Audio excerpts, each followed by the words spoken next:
Hi, I'm Becca Horgan, and for my teeter, I am doing the shoulder teeter.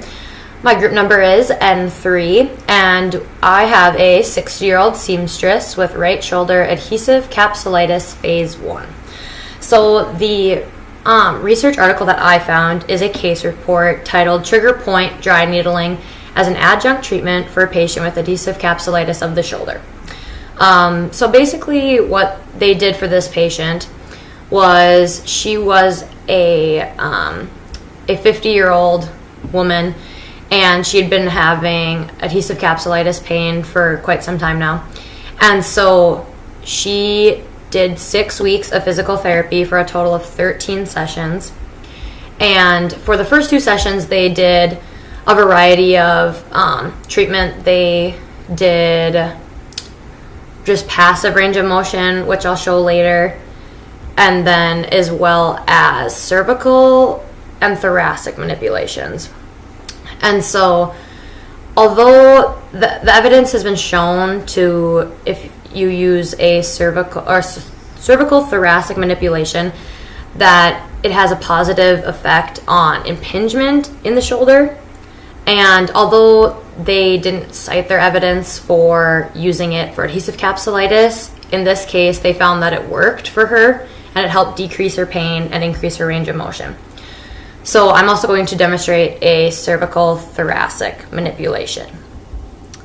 And then the main point of it was after the first 2 sessions they did that, her pain wasn't decreasing anymore and she was still having pain waking up at night. So they started using dry needling as an adjunct to the treatment to help control the pain. And so I am not certified in dry needling, so I will not be showing you that, but I'll just show you some of the spots on my patient's shoulder that they used in this case for dry needling. So I'm going to start with the cervical thoracic manipulation, and my lovely sister has allowed me to use her as my patient. So I will set her up. So for this, this is Rachel. I would have her sitting in a chair so that I have her back to me. And so, Rachel, I'm going to ask you to put your hands behind your head like this, interlock your fingers. Good. If they can do that, luckily Rachel can. And then I'm going to come in here. I'll have you relax your shoulders down. Good. And then take a deep breath in. And then all the way out. There we go. Good? Feel all right? Yep. Okay, good. And then with that one, I just did it more of an upward and a distraction type thrust, and then pulled up at the top when she had exhaled all the way. And that was, again, one of the types of treatment that they found in this case study to work for the patient. And so they completed that manip at the beginning of all the 13 of the sessions. Next, I'm just going to show you guys the different spots that they did dry needling at on their patient. And so for the patient, it was her shoulder, obviously. And so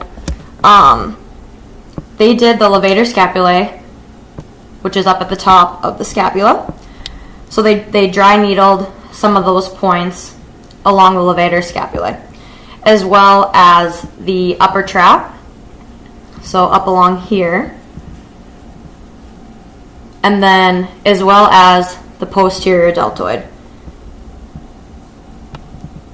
back there. So they didn't specifically specify like the positioning of the patient or for how long they did the dry needling. They did it from sessions 3 all the way to session 6. And then once she was pain-free, 0 out of 10 for them, then they started doing exercises. So she was doing strengthening exercises as well as active range of motion. But another type of treatment that they did was they had performed passive range of motion, especially right away after the dry needling.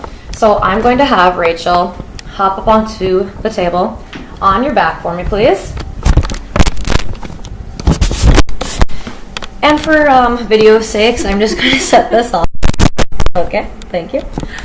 And so what I'd have the patient do is I'm just going to have you relax, okay? And I don't want you to move your arm at all. I'm going to do all the moving for you, okay? So they did flexion range of motion. So they brought her as far up as she could go, which this is obviously further than my patient could go. And then back. So good, relax there. And again, they didn't specify how many times really, but they went through that one. And then another one they did was abduction. So they brought her all the way out and up. Good. You feeling okay? Yeah. And then the last one that they did was external range of motion. So I have right shoulder. I have her shoulder is supported underneath her. And then they brought her out here until she was able to feel a stretch through all those range of motions. And that is my teeter.